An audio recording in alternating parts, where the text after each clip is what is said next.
Shalom, shalom. First and foremost, I want to give all praises, all honor, and all glory to the Most High God Yahweh, by Hashem, Mashiach Yahushua. Today's lesson, I just want to go over Sirach chapter 11 and get into it, because Sirach has a lot of wisdom in it, a lot of understanding, a lot of knowledge, a lot of things that we can apply to our day-to-day life. So I'm just go ahead and get straight into it. This is Wisdom of Solomon chapter 11 verse 1. It says, wisdom lifteth up the head of him that is low, Slakia, that is of low degree, and maketh him to sit among great men. And that's true. If you have wisdom, you can be exalted because of your wisdom. You can make good decisions. You'll make right decisions. You'll be a better thinker. You can think on your toes, so on and so forth. I remember I was having a conversation with Mahar, and I said to him, you can't live in this world without thinking. And how much more when you have wisdom? That's why it says wisdom can make a man of low degree sit among great men. You don't have to be mighty. You don't have to be strong. You don't have to be powerful. You can just have wisdom, knowledge, and understanding, and that can set you apart from the average man, from the basic man. Verse 2 says, commend not a man for his beauty, neither abhor a man for his outward appearance. This is kind of going into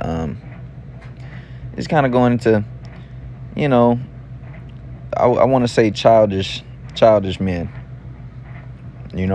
Like back in the day when I was a kid, you'd always crack jokes and like, oh, you ugly, you this, you that.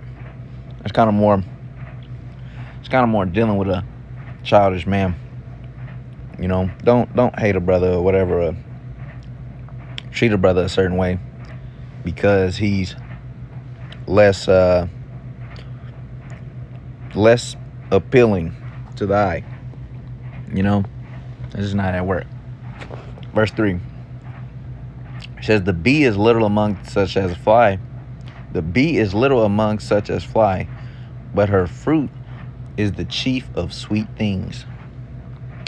Just going into, because a bee is so little among things that fly, like birds and all kinds of things that fly. Just because it's little doesn't mean that it doesn't have any power. Doesn't mean that it doesn't profit anything. That's why it says her fruit is the chief of sweet things. When you're dealing with honey, and back in the day, honey is great. It has natural sugars. It tastes good. It sweetens the taste. Not sweetens the taste. It sweetens other things like teas. You can put in your tea. You can make your tea more appetizing. Verse 4, it says, boast not of thy clothing and raiment, and exalt not thyself in the day of honor. For the works of the Lord are wonderful, and his works among men are hidden.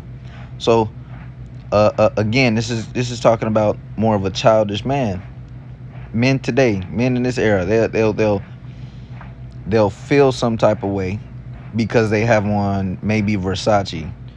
They have on a damn Louis Vuitton belt, and they're boasting themselves of their clothing, as if that's something, when it's just raiment. It says, and exalt not thyself in the day of honor. You don't want to exalt yourself in the day of honor, because the next part literally tells us why. It says, for the works of the Lord are wonderful, and his works among men are hidden. So you didn't get it. You didn't get this day of honor because of your own works. I went over it not too long ago about how Nebuchadnezzar boasted. He boasted of himself. He exalted himself. And then the Most High God humbled him. Verse 5 says, many kings have sat down upon the ground, and one that was never thought of hath worn the crown. So this is kind of going into the Most High God can set up anybody. He can set up anyone to be king. Going back to the Nebuchadnezzar thing again. He had humbled Nebuchadnezzar, and he said, I will humble you until you know who ruleth in the kingdom of men. Most High God ruleth in the kingdom of men. He exalts whoever he wants to exalt, and he makes king whoever he wants to make king. So much as it says, and one that was never thought of hath worn the crown. Even a man who was never thought of. Damn, Cyrus the Great was never thought of. Damn, Alexander was never thought of. Nebuchadnezzar wasn't a thought. Nobody, none of these men were a thought until the Most High God put them on a pedestal. Nobody knew them. Nobody cared about these men until the Most High God put them up. Verse 6, it says, many mighty men have been greatly disgraced, and the honorable delivered into other men's hands. And this is just how, how certain things go. It says, and the honorable delivered into other men's hands. I remember reading Clement, and Clement said that the wicked were meant to vex the righteous. This is what this is reminding me of. The honorable delivered into other men's hands. Same thing with Eleazar and Maccabees. He was delivered into the I believe it was the Greeks, actually. He was delivered into the Greeks' hands for torment because he didn't want to eat pork, or he didn't even want to act like he was eating pork. He was delivered into other men's hands, and he was an honorable man. Verse 7, it says, blame not before thou hast examined the truth. Understand first and then rebuke. And this is something that a lot of people, a lot of brothers have a problem with.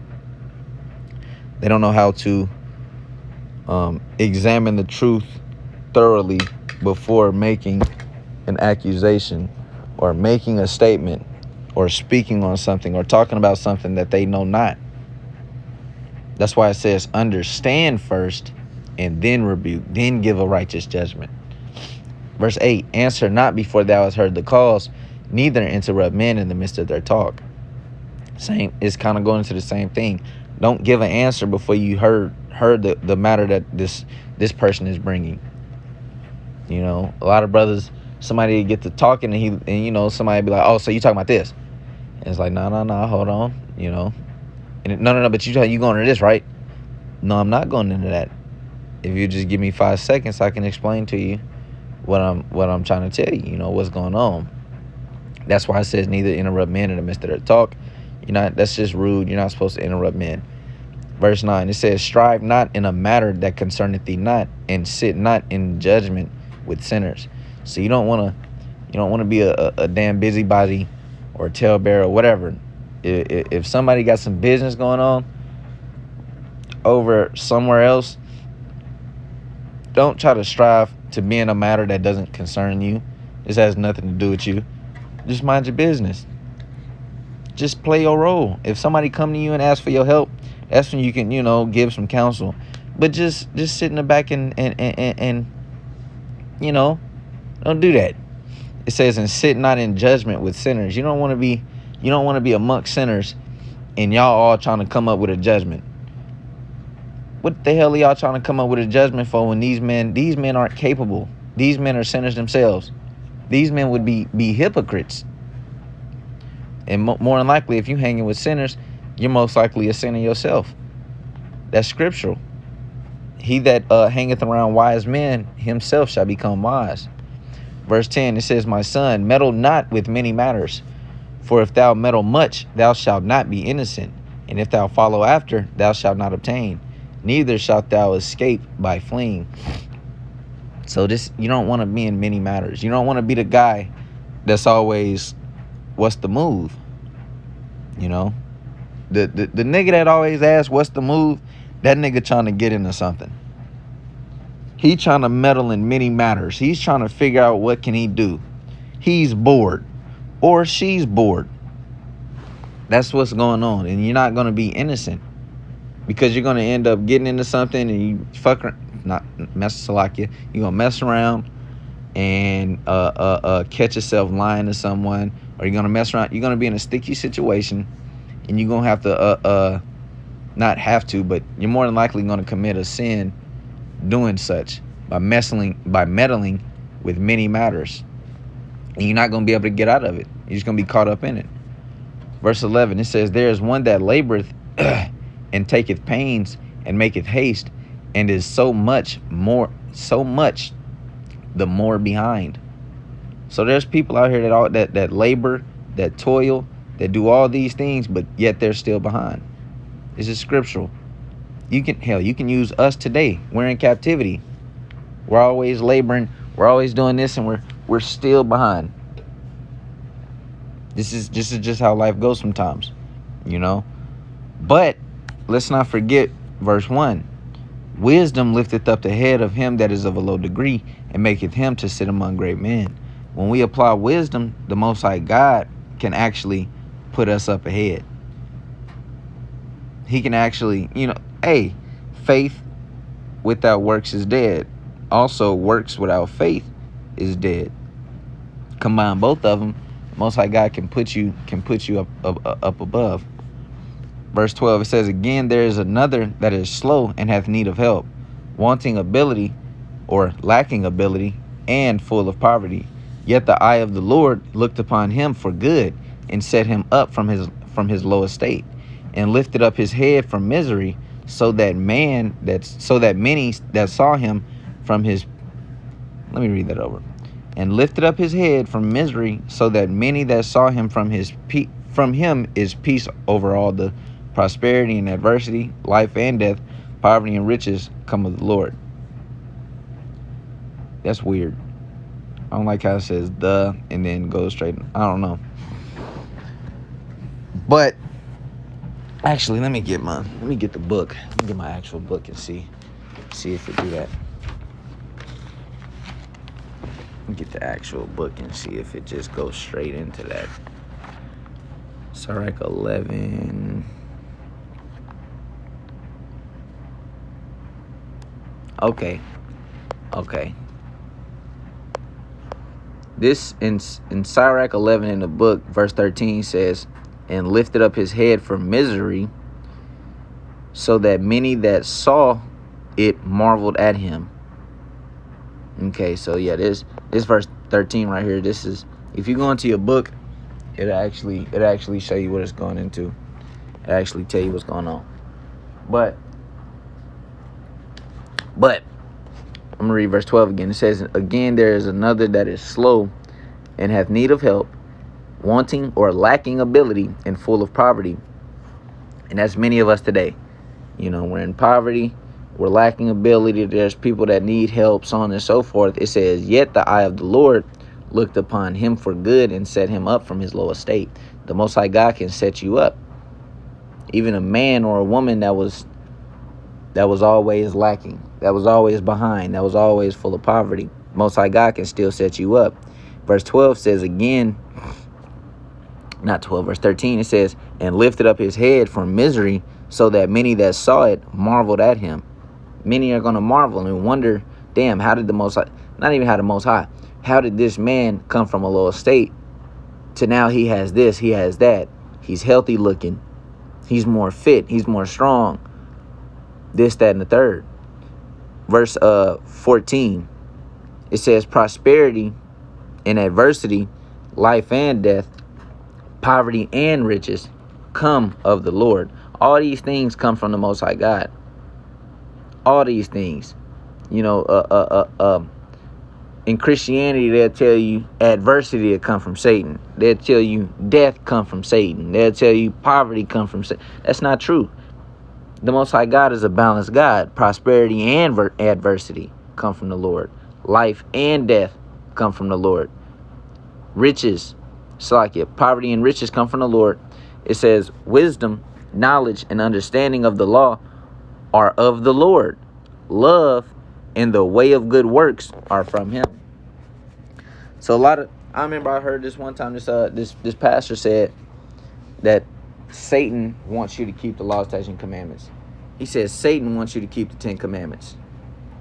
That's completely false. We reading right here.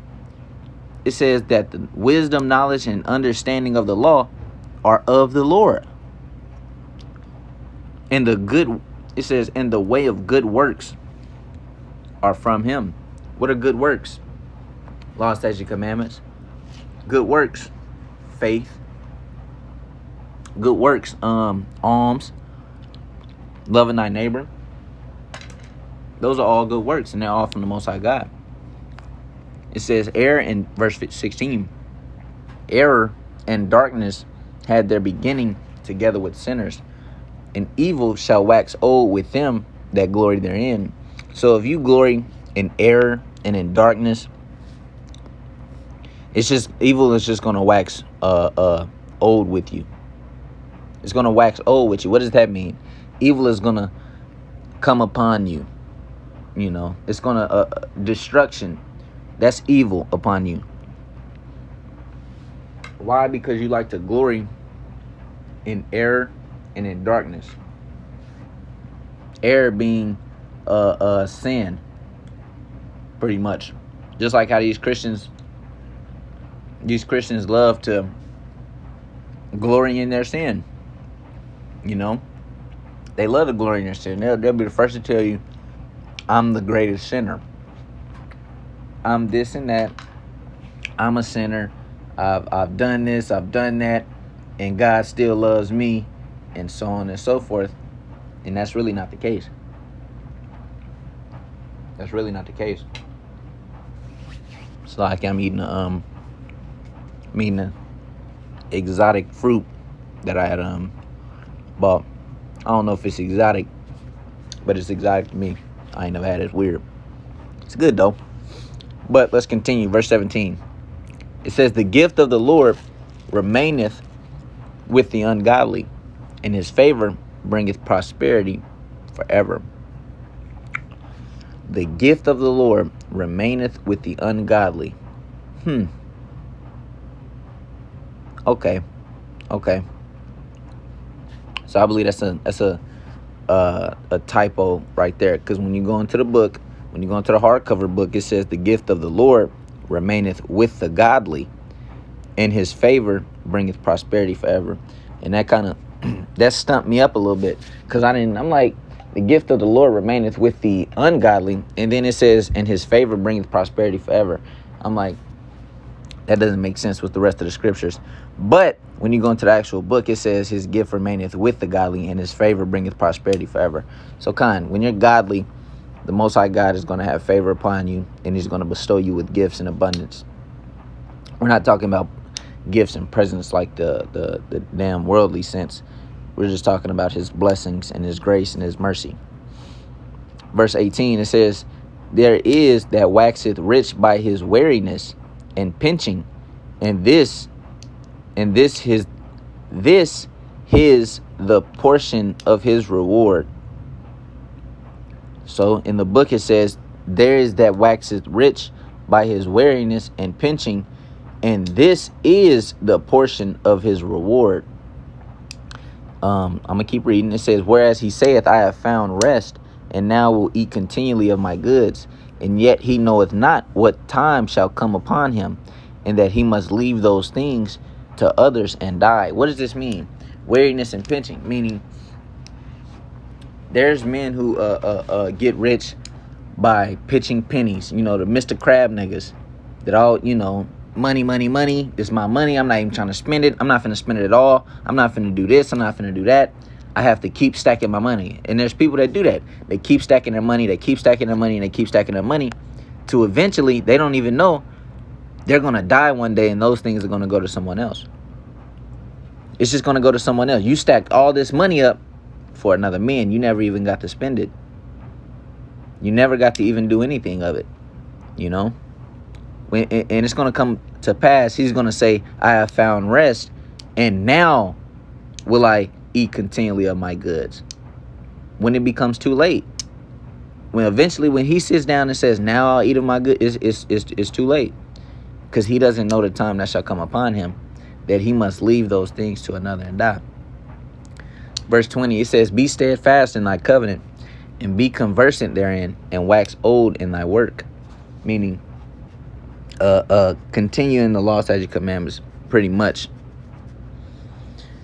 Verse 21, marvel not at the works of sinners, but trust in the Lord, and abide in thy labor. For it is an easy thing in the sight of the Lord, on the sudden, to make a poor man rich. So we're not supposed to marvel or wonder why the damn wicked are in prosperity, or how they can receive such things, and this man hasn't died yet, or this person hasn't gotten punished yet. We're not supposed to marvel at that. They get this and we're not supposed to marvel at the works of a sinner. That's why God says, abide in thy labor, for it is an easy thing in the sight of the Lord on the sudden to make a poor man rich. It's nothing to the Most High God to make a poor man rich. It's nothing. It's probably one of the top 5 easiest things the Most High God can do. Verse 22, it says, the blessing of the Lord is in the reward of the godly, and suddenly he maketh his blessing flourish. Say not, what profit is there of my service, and what good things shall I have hereafter? So we're not supposed to say these things, because the Most High God, not even Most High God, we'll lack patience. We'll start to lack patience, and we'll say, what profit is my service? I've been in the truth so long. I'm not even receiving nothing. You kind of you got the wrong spirit about stuff. You don't want to have that spirit.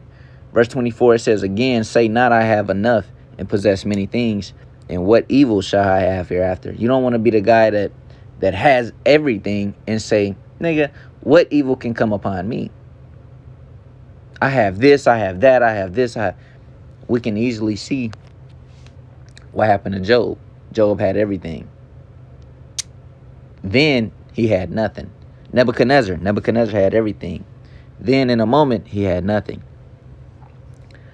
Verse 25 says, in the day of prosperity there is a forgetfulness of affliction, and in the day of affliction there is no more remembrance of prosperity.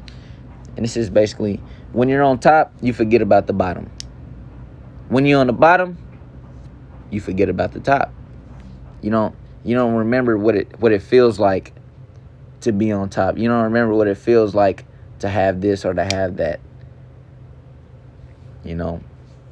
Verse 26, it says, for it is an easy thing unto the Lord in the day of death to reward a man according to his ways. And that's exactly what's going to happen.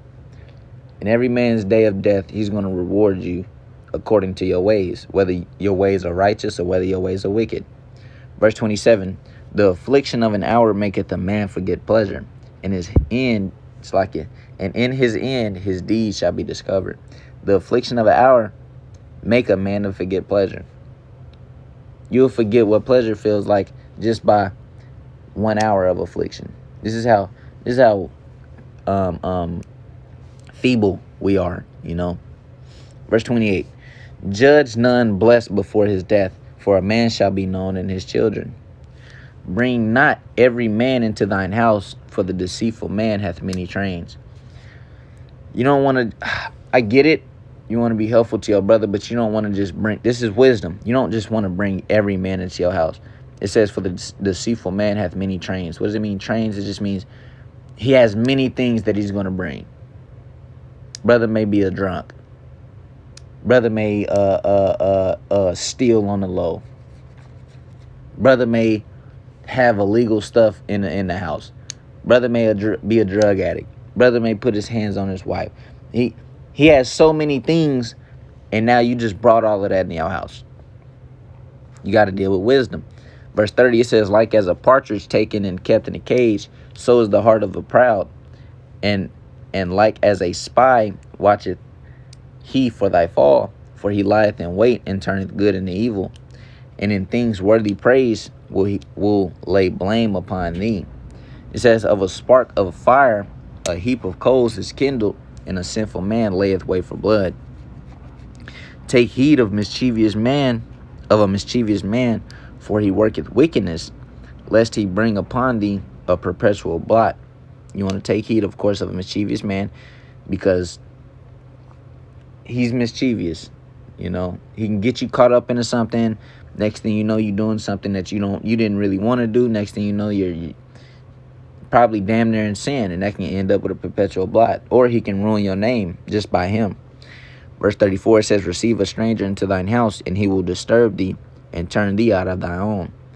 Going back to right here, bring not every man into thy house, for the deceitful man hath many trains.